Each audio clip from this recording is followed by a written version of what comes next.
Tere tulemast kõigile Kodanikuühiskonna Sihtkapitali majandusliku elujõulisuse arenguhüppe taotlusvooru infopäevale.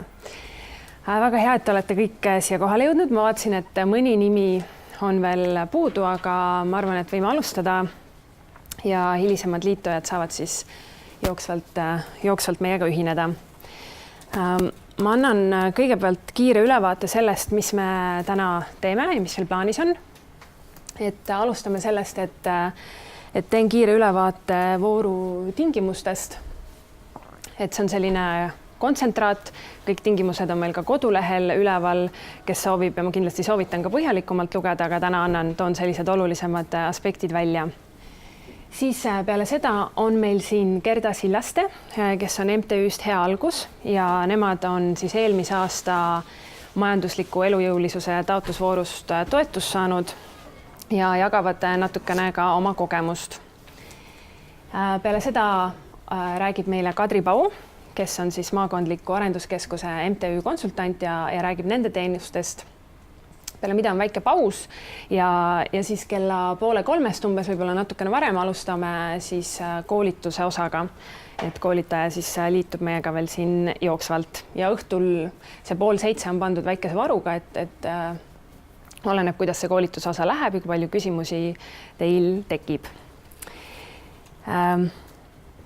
Enne kui ma asun taotlusvooru juurde, siis natukene räägin meie organisatsioonist, Kodanikuühiskonna Sihtkapitalist ehk KÜSK-ist. Oleme loodud selleks, et olla toeks vabaühendustele nende arendamisel ja sellel aastal siis tähistame enda 10. sünnipäeva. Ja selle 10 aasta jooksul oleme toetusi jaganud välja üle 13 miljoni. Esitatud on üle 3000 taotluse ja projekte, mida me oleme toetanud üle 1300 ja ühinguid 650. Et see on lihtsalt selline väikene vaade meie organisatsioonile ja siis veel organisatsiooni poole pealt, et meie töötajatel endistel ja praegustel kokku on 45 last ja lapselast. Kontoris on meil 56 rohelist taime, mis on päris suur hulk, arvestades, et meil töötab 11 inimest. Ja selline plaan on meil siis, et 2018. aasta lõpuks oleks meil 0 ühekordset nõud kontoris kasutusel. Püüame mõelda jätkusuutlikult. Aga rääkides siis arenguhüppe taotlusvoorudest, neid on meil aastas 2. Esimene neist on siis selline inimeste ja tööprotsesside arendamiseks ja teine, millest me täna pikemalt räägime, on just majandusliku elujõu tõstmiseks. Ja nende taotlusvoorude siis eesmärk on see, et ühingud muutuksid tugevamaks oma eesmärkide saavutamisel. Ehk siis, et see projekti toetus aitaks kaasa sellele, et oleksite efektiivsemad oma eesmärkide täitmisel. Ja oma eesmärkide täitmise hindamist palume teil ka siis juba taotlemisel teha. Ja eeltöö taotlemiseks ongi esimene see, et te vaataksite üle enda põhikirjalised eesmärgid, vaataksite, kui kaugel te nende täitmisega olete ja kuhu te tahaksite jõuda. Ja teine eeltöö, mis oleks vaja ära teha, siis on arenguvajaduste analüüs, et vaataksite, mis on see koht teie ühingus, mis seda arendamist vajab. Soovitame sinna kaasata ka teisi enda sihtgruppi, teisi huvipooli, et võimalikult laialt see ära teha. Majandusliku elujõulisuse taotlusvooru, nagu ma ka eelnevalt põgusalt mainisin, eesmärk on siis just vabaühenduste majandusliku ja finantsilise võimekuse areng. Ja tulemusena peaks siis olema näha, kuidas kasvas ühingu finantsvõimekus ja selle läbi võime paremini oma eesmärke saavutada. Et taotlusvormis, millest ma ka veel natukene räägin, on eraldi toodud ka koht, kus te siis saate välja tuua enda eesmärgid ja indikaatorid, mille põhjal siis hinnata seda nende täitmist. Siis veel projekti tegevusi planeerides soovitame väga kaasata ka arengueksperti, kes oleks siis väljastpoolt teie ühingut ja annaks teie ühingule sellist välist pilku ja kellega te saaksite arutada seda projekti jooksvat käiku, analüüsida vahetulemusi, saada tagasisidet ja nõu ja samuti ka plaanida edasisi samme, et sageli on hea, kui keegi väljapoolt organisatsioonist seda teile teeb, sest et ise sageli kõiki asju ei märka. Ja arengueksperti leidmise kohta on olemas, meil on kodulehel, KÜSK-i kodulehel on andmebaas, kus on üle 40 või ligi 40 arengueksperti, kes siis on ise andnud endast märku ja kes on nõus vabaühendusi teatud teemadel nõustama, et seal on ka välja toodud, mis teemadel keegi just pädev on. Aga ei ole ilmtingimata tarvilik siis kasutada seda andmebaasi, kui teil on endal kellegi mõne hea eksperdiga varasem koostöösuhe ja te teate, et tema teie ühingule just kõige rohkem kasu tooks, siis võite võtta ka kellegi, kellega teil on eelnev töökogemus olemas, et lihtsalt põhjendate siis seda eksperdi valikut ka taotlusvormis.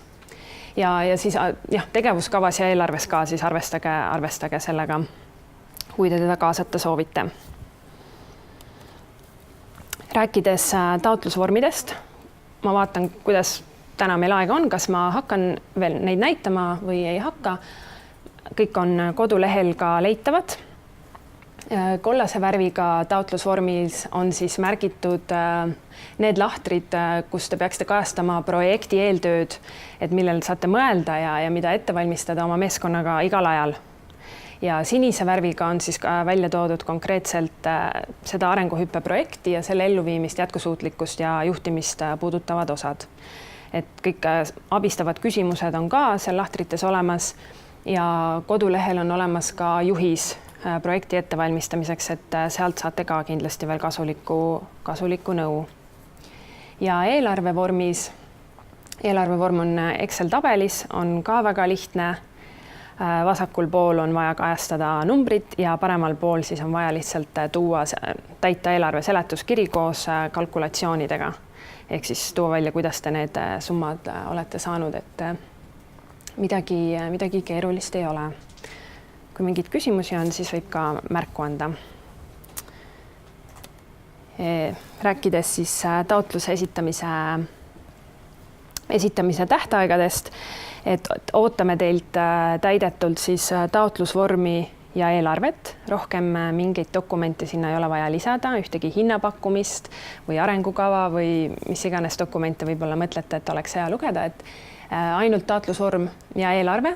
Eelarve puhul siis kindlasti jälgige, et see seletuskiri oleks täidetud. Ja eelistatuna ootame neid ühes digikonteineris. Taotluste esitamise tähtaeg on 5. juunil kell 3 ja küsk@küsk.ee aadressil. Ja kellaajale siis pöörake tähelepanu, et kell 3 on kell 3, et ei tuleks kell 15.05 või 15.10. Ja kui vähegi võimalik, siis me tegelikult soovitame teil saata see juba päev varem, sellepärast et siis me saame vaadata tehnilise poole pealt selle taotluse üle. Ja kui on mingi viga, et te olete kogemata pannud tühja taotlusvormi või vale dokumendi tööversiooni või on vale inimese poolt allkirjastatud, siis me saame teile kiiresti anda selle kohta tagasisidet. Samal päeval, kui te saadate, siis me enam seda teha ei jõua. Et kui vähegi võimalik, siis võite arvestada, et saata juba 4. juunil enda taotlus teele. Võimalik on saata ka posti teel, käsitsi allkirjastatult, aga sellisel juhul siis ka elektroonne koopia oleks vaja lihtsalt emaili teel edastada. Projekti elluviimise periood on 1. septembrist kuni 31. oktoobrini, ehk siis see aasta 1. septembril ja järgmine aasta 31. oktoobril lõpeb siis abikõlblikkuse periood. Et kui tegevusi planeerite, siis teate arvestada. Ja minimaalselt peab projekt kestma 8 kuud, et just oleks võimalik ka mingeid järeldusi teha nende tegevuste kohta, mida te siis olete ellu viinud ja planeerinud. Summad. Kokku on meil siin taotlusvoorus jagada ära 310 000 eurot. Piirkondlikult tegutsevatele ühingutele on sealt siis 145 000 ja üleriigiliselt rahvusvaheliselt tegutsevatele 165 000. Piirkondlike ühingute puhul on maksimaalseks toetussummaks, mida saab küsida 12 000 eurot ja üleriigiliselt rahvusvaheliselt tegutsejatele kuni 15 000 eurot. Ma pärast annan ka räägin täpsemalt, millised on piirkondlikud ja millised siis üleriigiliselt tegutsevad. Omafinantseering projektis on nii, et ehitus- ja remonditööde ning vähemalt 200-euroste vahendite soetuse puhul peab see olema 30%, minimaalselt 30%, siis see on eraldi kulugrupp eelarves, kus te kõik need vahendid ja remondi- ja ehitustööd peate kajastama ja selles kulugrupis siis peab olema see omafinantseering vähemalt 30%. Ja ülejäänud 3 kulugrupis peab see olema siis 5% projekti kogu eelarvest. Kui te projekti eelarvet täidate, siis seal on all ka selline kontrolllahter, kontrollloend, mida me soovitame kindlasti jälgida, et kui seal kõik need omafinantseeringu nõuded on kaetud, siis ühtegi veateadet seal ei tohiks ka olla. Juhul, kui see näiteks 30% nõue on täitmata, siis ta kohe annab seal veateate, nii et peaksite seda nägema. Kuludest, mida me toetame, on siin toodud nimekiri, neid on päris palju. Kõik töötasud, ürituste korraldamisega seotud kulud, turundus- ja teavitustegevused, meeskonna juhtide koolituskulud, sisseostetavad teenused, vahendid, millest ka juba natuke sai räägitud, remondi- ja ehitustööd, juhul kui see remondi- ja ehitustööd on siis vajalikud, et seda majanduslikku elujõulisust suurendada, maksud ja lõivud, mida riik ei tagasta. Ja samuti on siis eelarvest võimalik planeerida 15% üld- ja arenduskuludeks. Üld- ja arenduskulud on siis kõiksugu bürooruumid, transpordivahendite kulud, sidekulud, mida siis te saate selle summa eest nii-öelda katta. Ja see on selline summa siis, mille kohta meie hiljem aruandluses midagi ei küsi. Ehk siis te ei pea kuidagi tõendama, mille jaoks te seda kasutasite, vaid lihtsalt see on teie enda kasutamiseks sellisteks kuludeks, mida ma siin eespool ka nimetasin. Ja ka kõik muud kulud, mis on siis põhjendatud ja vajalikud selleks, et projekti ellu viia. Välja arvatud siis need kulud, mis siin järgmisel lehel on välja toodud. Et mida me ei toeta, on kinnisvara soetused, amortisatsioonikulud, projekteerimisega seotud kulud, välja arvatud juhul, kui see projekteeritav objekt valmib projektiperioodi jooksul. Samuti projekti juhtimise sisseostmine juriidiliselt isikult ja muid põhjendamatud ja mis ei ole siis seotud projekti tegevustega, et ühingu igapäevategevused, mida te teete, et need kulud siis ei ole siin ka abikõlblikud. Mida on oluline silmas pidada kulude puhul on siis, et vältida huvide konflikti ehk siis tehinguid enda juhtorgani liikmele kuuluva ettevõttega. Kui seda ei ole võimalik vältida, siis tuleks see eelnevalt kooskõlastada KÜSK-iga ehk siis anda teada ja saada meiepoolne kooskõlastus. Üle 2000 euroste kulude puhul oleks siis vaja võtta 3 hinnapakkumist. Neid hinnapakkumisi te ei pea meile esitama, kui te projekti taotlust esitate, aga need on teile endale abiks, et te teaksite kulusid planeerida. Aga siis hiljem, et kui on üle 2000 eurone kulu tehtud, et peavad olema 3 pakkumist. Juhul, kui on selline olukord, et seda teenust või mida te soovite osta, ei pakugi keegi muu või pakub ainult üks MTÜ või te ei saa üks organisatsioon, et te ei saa teisi hinnapakkumisi, siis on vaja samuti lihtsalt teada anda ja põhjendada, et miks nii. Ja eelarve seletuskiri, siis kindlasti vaadake, et seal oleks kirjeldus täidetud ja kulude kalkulatsioon välja toodud, et kuidas need kulud kujunenud on. Kas tohib kohe ühe küsida? Jaa. Kas selle eksperdi osas mingisuguseid kitsendusi on nagu see projekti juhtimise puhul? Ei ole. Võib olla teenusena sisse ostetud või kuidas iganes, et kuidas vastavalt sellele eksperdile sobib. Nii, nõuded taotlejale. Ehk siis, nagu eelnevalt mainisin, on siis piirkondlikult, üleriigiliselt ja rahvusvaheliselt tegutsevad ühingud. Piirkondlikult tegutsevad on siis kas ühes piirkonnas või kuni 3 maakonnas, kelle sihtrühm siis asub kuni 3 maakonnas, tegutsevad ühingud. Üleriigiliselt on siis kas tegevused on suunatud sihtrühmale üle Eesti või siis tegutsetakse enam kui 3 maakonnas. Ja rahvusvaheliselt siis tegutseb peamiselt Eestist väljaspool asuva sihtrühma huvides. Ehk siis kui taotlusi planeerite, siis teate arvestada ja mõeldud on just siis ühingu tegutsemispiirkonda, mitte konkreetselt projekti oma. Et vahel ühing on üleriigiliselt tegutsev, aga need projektitegevused on nagu ühele piirkonnale suunatud, siis on ikkagi üleriigiliselt tegutsev ühing. Ja katuseorganisatsioonid saavad ka taotleda meilt toetust juhul, kui see arendab ka ühingut ennast, mitte siis ainult neid liikmeorganisatsioone. Ja nõue taotlejatele on ka see, et nad oleksid vähemalt 1 aasta vanused, ehk siis registri järgi taotlemise seisuga me vaatame alati üle, et vähemalt 1 aasta oldaks tegutsetud. See on siis taotlemise seisuga, mitte projekti elluviimise seisuga.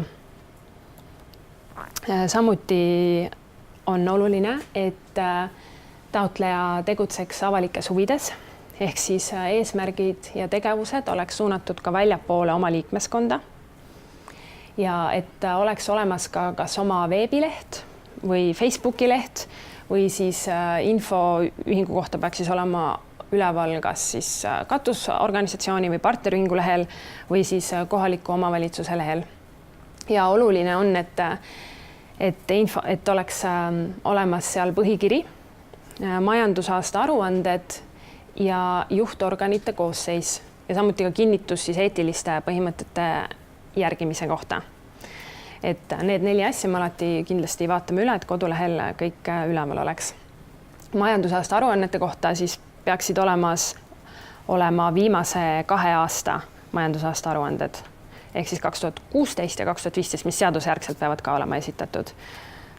Et taotlemise hetkeks veel 2017 ei pea olema esitatud.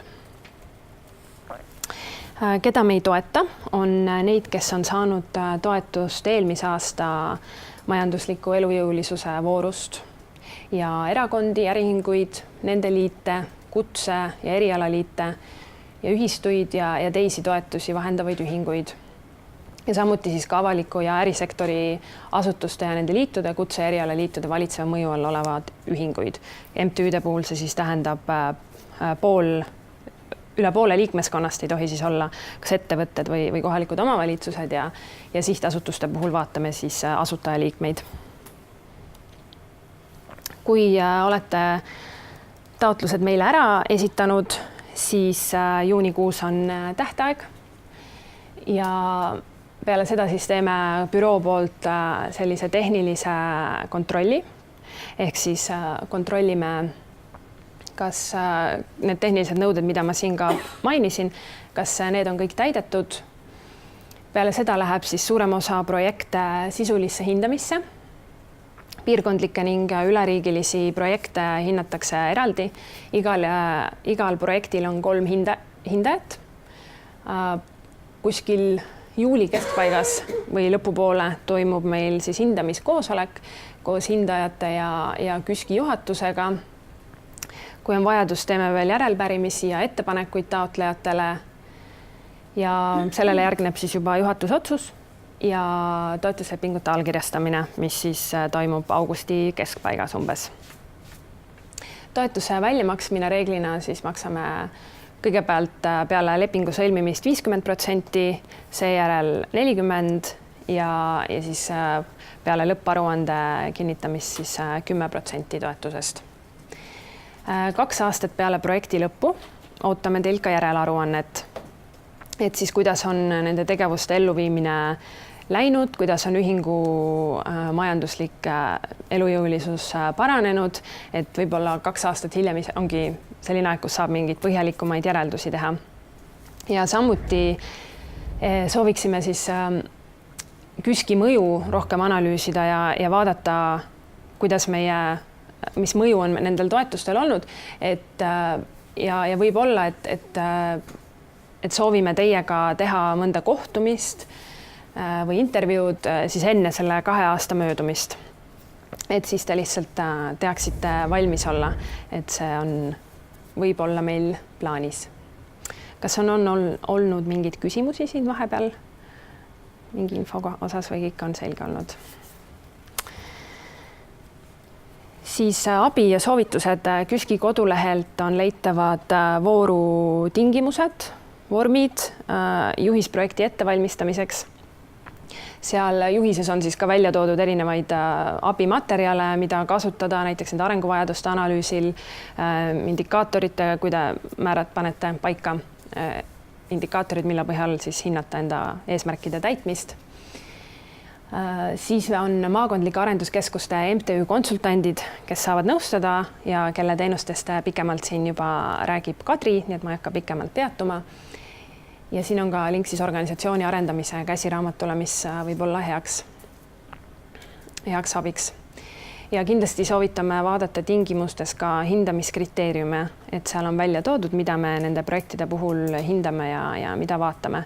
Et soovitan kindlasti tutvuda. Soovitan tegelikult tutvuda tingimustega üldse pikemalt, siis on kõik, peaks selge olema. Toon välja ka mõningad komistuskivid, mis sageli saavad takistuseks, et taotlus ei lähegi edasi sisulisse hindamisse. Et see hilinemise probleem, et sageli, kui jätta see viimasele päevale, siis juhtub alati nii, et enne kella 3 läheb arvuti katki või läheb elekter ära või mis iganes muu. Et siis valmistage võimaluse korral alati varem esitama. Samuti kui te allkirjastate seda, siis vaadake, et oleks allkirjastanud allkirja õiguslik isik, mitte projektijuht, vaid et siis isik, kes on juhatus seal ühingu B-kaardil ja kui on kirjas, et peab allkirjastama 2, et esindusõigus on 2 liikmel ühiselt või kõigil liikmetel, et siis kindlasti vaadake, et need allkirjad seal olemas oleksid. Põhiliga järgi? B-kaardil, mis teil on märgitud juhatuse seal äriregistris. Et kui on rohkem kui üks, siis... Kui on pandud, et esindada võib ainult 2 juhatuse liiget ühiselt, seal on selline märge, et sellisel juhul peavad olema mõlemad allkirjad. Et muidu piisab ühest, üldiselt enamikel on 1 allkiri ainult vajalik, et on kirjas, et võib esindada iga juhatuse liige ühingut. Aga kui on kirjas, et võib 2, siis on vaja vaadata, et need 2 oleksid. Mul on selline küsimus. Jah. Või täpselt see tekeldunud juhatuse vahetus või volituste pikendamine, kuidas ta siis läheb? Kui ei ole registrikannet ja Siis me võtame ühendust, kui ei ole registrisse veel kantud lihtsalt, et on... Kui see muudatus ja see vahel võtab aega ja siis ikkagi see, kes sel taotlemise hetkel on see allkiri õiguslik isik ja kui see meil ei ole, me vaatame, et ei ole õige, siis me küsime teie käest ka, et kas teil on volitus võib-olla või siis te saate välja tuua selle, et on just vahetunud ja äriregistris ei ole veel seda muudatust tehtud. Et sellest hetkest ka ikkagi kehtima.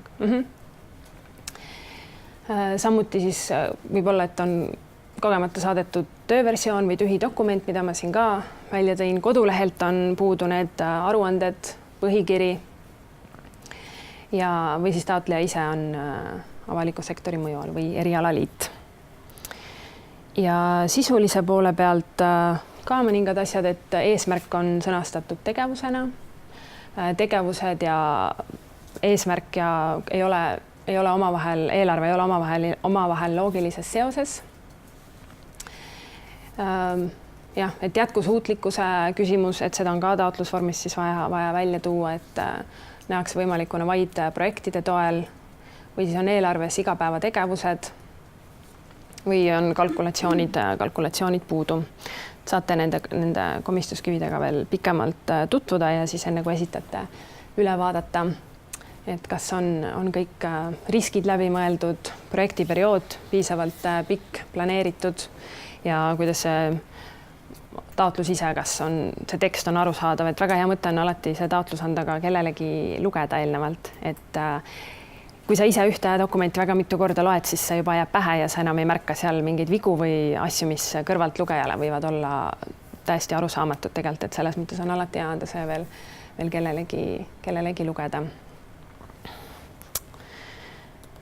Mul vooru kohta otseselt rohkem infot ei ole. Kas on, ma näitaksin siis taotlusvorme, kuna meil siin aega veel on, aga kas on mingeid küsimusi tekkinud? Näiteid palun, mis tüüpi asjad on nagu raha saanud? Meil kodulehel on üleval ka kõik toetatud projektid, et saate sealt tutvuda nendest, kes eelmine aasta siis toetust said. Aga toetust on saadud nii mingi uue teenuse käivitamiseks, näiteks siis annetusstrateegia väljatöötamiseks. Nende strateegiate väljatöötamisel on siis oluline ka see, et järgneksid juba projektiperioodil reaalselt sammud ka selle elluviimiseks, et mitte ainult, et see lõpptulemus oleks ainult siis strateegia. Ja finantsplaanide läbimõtlemine, et neid on hästi erinevaid. Aga ja kodulehel, kui te lähete, siis on toetatud projektid ja 2017 aasta alt saate vaadata majandusliku elujõulisuse taotlusvoorus toetatud projekte. Kas see slaidid lähevad? Ja lähevad üles ja saadan ka teile. Nii et võite rahus, ei pea kiirustama kirjutamisega. Alates 1. septembrist, et kas kulusena seda selle projekti raames on võimalik teha? Ei ole, alates 1. septembrist on abikõlblikkuse periood. Nii, kas oli? On see teine ametliku hool, kus olid pigem sellised strateegiad ja abikõlblikud, kas selles majandusrühmes on nüüd ka strateegiad ja sellised asjad? Jaa, need sobivad ikka, aga lihtsalt eesmärk on oluline, et see oleks suunatud see just ühingu majandusliku elujõulisuse suurendamisele. Et ikka võib ka strateegiaid välja töötada, nagu eelmises taotlusvoorus oligi siin kas annetusstrateegiad või kommunikatsioonistrateegiad, et erinevaid. Nii. Ei ole rohkem küsimusi praegu. No, kõlas läbi ka mingi remont ja niisugused asjad, et kui mingid maju asju remontida või? Jaa, võib remontida. Oluline siis vaadata, et see aitaks siis kaasa tõesti ühingu sellisele majanduslikule elujõulisusele. Kui see kinnisvara, mida remontida ei ole ühingu oma? Selle puhul on selline nõue, kui te teete ehitus- ja remonditöid, et see kinnisvara siis või see ruumid jääksid teie kasutusse veel 5 aastaks peale projekti perioodi lõppu. Et see nõue on remondi- ja ehitustööde puhul ja samuti siis 30% omafinantseering. Millega see peab olema nagu garanteeritud, et on 5 aastaks? Kas on... Ja isegi ei pea kaasa panema. No. Selles mõttes, et mis siis, ütleme, et 5 aasta pärast ma teen mingites ruumides remondi ja ma ikkagi ei tegutse seal edasi. Mis siis kaasab seda? Kas peab toetuse tagasi maksma?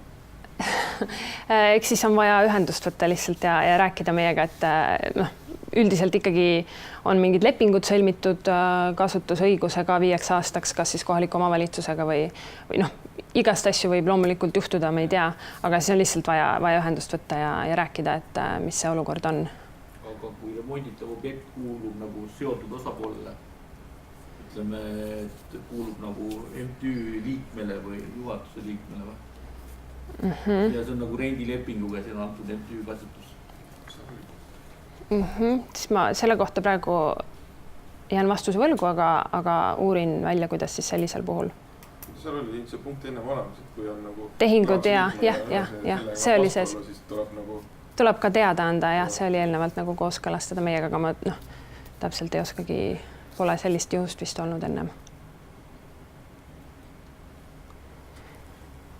Nii, vaatan, ma siis kiirelt näitan neid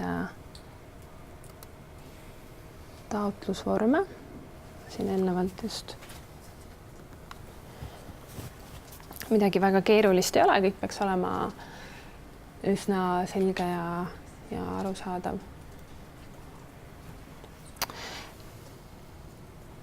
Et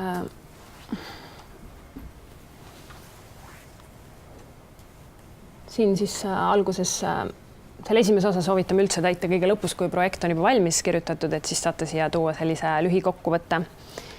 Ja siis siin kollase osaga on siis ühingu eesmärgid ja nende mõõtmine, välja toodud ka indikaatorid, et saate ise välja tuua juhul, kui teil ei ole indikaatorid välja töötatud või siis ei ole võimalik kõiki eesmärke indikaatoritega mõõta, siis lihtsalt põhjendage siin all ja tooge välja, kuidas te saate mõõta. teave taotleja kohta ja siis projekti eeltöö, kus te saate selle arenguvajaduste analüüsi kokkuvõtte ära tuua, et tervet põhjalikku seda arenguvajaduste analüüsi me näha ei taha, lihtsalt selle kokkuvõtte. Ja siin ongi siis juba küsimused, mis puudutavad otseselt seda majandusliku elujõulisuse projekti ja seos siis lähtudes ühingu eesmärkidest. Tegevuskava, kus siis on ka all vaja tuua väikene selgitus selle kohta, miks need tegevused just ja arengueksperdi roll. Samuti siis ka kõik olulised väljundid ja jätkusuutlikkus ja juhtimine ja koostöö, et on niimoodi üsna ära liigendatud ja peaks üsna selge ja arusaadav olema. Kui tekib mingeid küsimusi, siis alati võite võtta ühendust meiega ja küsida.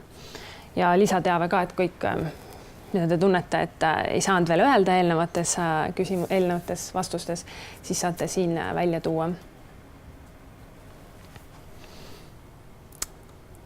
Ja eelarvevorm on meil siin ka olemas.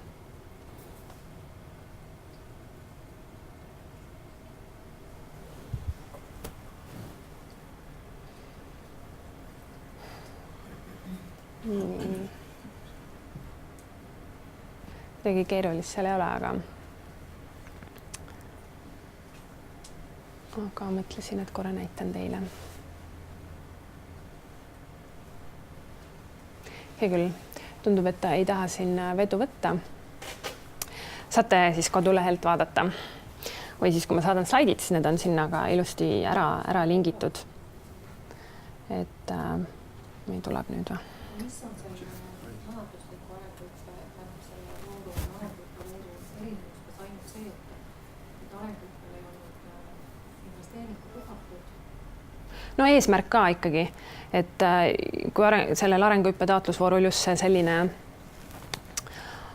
selliste sisemiste protsess... Majanduslikult on põhimõtteliselt samamoodi, et see arenguõppe tuli ju majanduslike näitajate kaudu. Mõtlete enda eelmist? Ma mõtlen seda, et mis nende, et kui seda taotlust nagu kirjutada, et mis on nende erinevused, vahet asja esinema?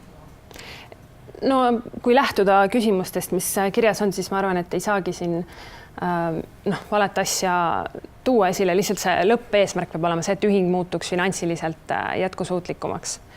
Et see on see, et seda konkreetselt niisugust kitsamat fookus sellel arenguhüppe taotlusvoorul ei olnud, et loomulikult kui arenguhüppe see esimene taotlusvoor, mis oli, kui selle tulemusena ka ühing majanduslikult muutus jätkusuutlikumaks, siis on väga hea, aga see on pigem nagu selliste sisemiste protsesside organisatsiooni selline sisemine tugevdamine.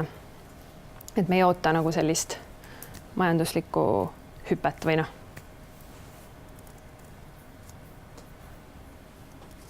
Nii.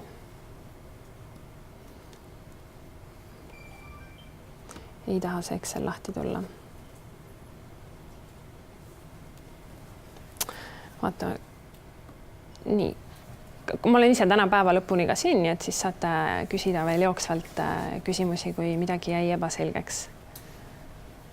Jah, aga veel, kui praegu ei ole rohkem midagi, siis ma annan sõna Gerdale.